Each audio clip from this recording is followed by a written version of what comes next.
Welcome back to Everyday Fluent, Chinese Boot Camp. I'm Annie. And I'm Tim. And Annie, why are we recording this episode in the dark? Because today's topic is guǐguài, ghosts and spirits. This episode is dropping right around 万圣节, Halloween. Gotta set the mood, right? Okay, but if I see something move behind you, I'm out. Okay, Tim, confession time. I've been living in Beijing for 8 months now, and I'm still confused about all the supernatural stuff. Like my Chinese roommate won't let me hang laundry at night, and she gets weird about umbrellas indoors. 我去. You've encountered real 迷信, superstitions. Your roommate is following traditional beliefs. Hanging clothes at night might attract ghosts. 鬼会来, ghosts will come. Wait, seriously? Ghosts care about my wet socks? Think about it. In traditional Chinese belief, ghosts are typically malevolent and will cause harm to the living if provoked. So anything that might draw their attention, people avoid it. 鬼 literally means ghost or spirit. This is so different from Western ghost stories. Like, we have Casper, the friendly ghost. Are Chinese ghosts ever play nice? Mostly, no. Even Confucius said, respect ghosts and gods, but keep away from them. But here's the thing. Chinese ghost culture is tied to 祖先崇拜, ancestor worship. Your family spirits, they can be protective. Random ghosts, 小心点. Be careful a bit. Okay, let's talk vocabulary. I know 鬼 means ghost, but I keep hearing other words. 妖怪, 魔鬼. What's the difference? Great question. 鬼 means specter or ghost. 怪 means strange monster. 魔 means demon, close to the Western sense. So 妖怪 are supernatural creatures or monsters, while 魔鬼 are more like demons in the religious sense. And what about jiāngshī? I've seen these in movies. The hopping vampires? A jiāngshī is an undead creature in Chinese folklore.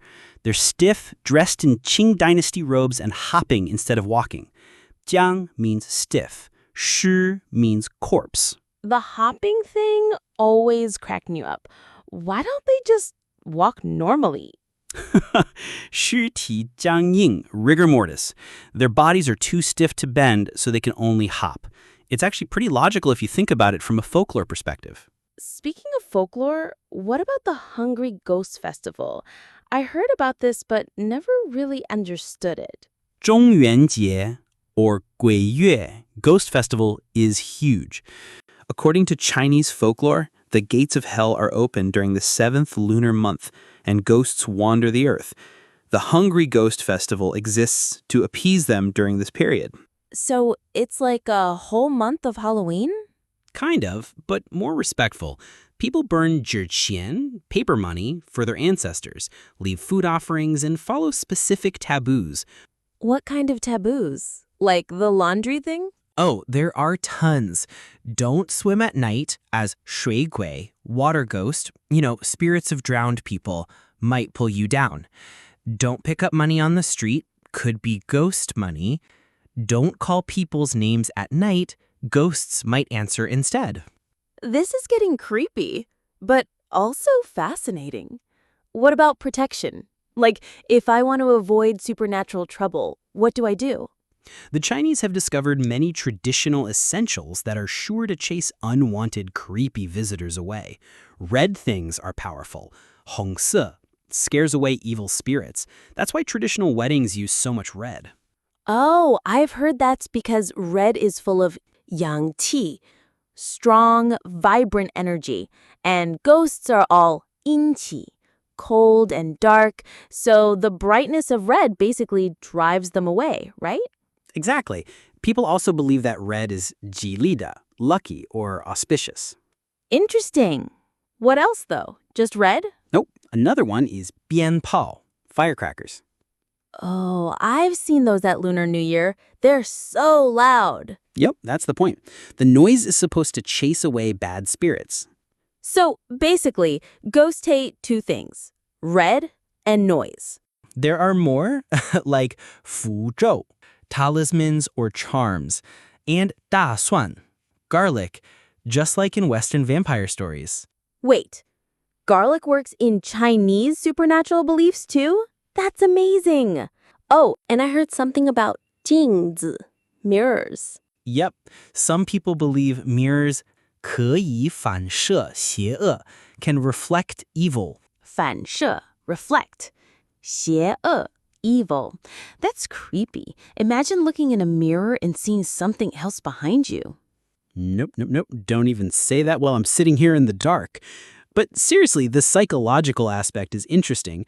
The Chinese people often say, if you believe it, there will be, but if you don't, there will not. That's such a pragmatic approach. So it's about belief influencing experience. Exactly. 心理作用. Psychological effect. Whether supernatural stuff is real or not, the cultural practices around it definitely shape behavior and social norms. Like my roommate's laundry rolls. What about modern China, though? Do young people still believe in this stuff? It varies. Some are 无神论者, atheists who dismiss it all.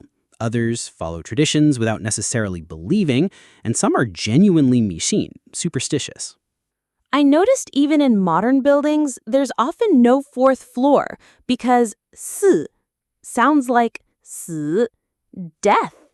谐音, homophones. Numbers are huge in Chinese superstitions. 4 is unlucky. 8 is lucky because it sounds like fa, prosperity. That's wild. What other everyday superstitions should I know about? Don't give clocks as gifts. 粽钟 sounds like 送钟, attending a funeral. Don't stick chopsticks straight up in rice, looks like incense for the dead. Don't point at the moon, you might anger 嫦娥. Who's Chang'e? Moon goddess. Chinese mythology is full of divine beings. There are gods, goddesses, immortals, shunxian. They're different from ghosts and demons. They're powerful but not necessarily evil. This is such a rich supernatural ecosystem. Gods, ghosts, demons, vampires, spirits. How do people keep track of who's who? Years of cultural immersion. Plus, different regions have different versions of the same stories. What's considered a protective spirit in one area might be dangerous in another. What about modern pop culture? Do Chinese horror movies and shows use these traditional elements? Absolutely. Many films have drawn on Chinese superstition and the supernatural, from comedy horror about hopping vampires to supernatural thrillers. They mix traditional folklore with modern storytelling. I love how these ancient beliefs still influence contemporary culture. It's like living history. 传统文化, traditional culture, never really dies. It just evolves. Even people who don't actively believe still know the stories and follow some practices. Speaking of practices, are there any I should follow to be respectful? I don't want to accidentally offend any supernatural beings or my roommate. Smart thinking. Basic respect is key. Don't mock supernatural beliefs in front of believers. During Ghost Festival, be extra careful at night. And when in doubt, ask your Chinese friends what's appropriate. So, Tim, what if I want to talk about this stuff without, offending any ghosts or people? Good question. Usually people just use gentle words like 传说, legend, or 故事, story. That way, you're not saying this is fake or this is dumb. That makes sense.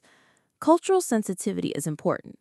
What about protective phrases? Like, if someone mentions ghosts, is there something I should say? Right.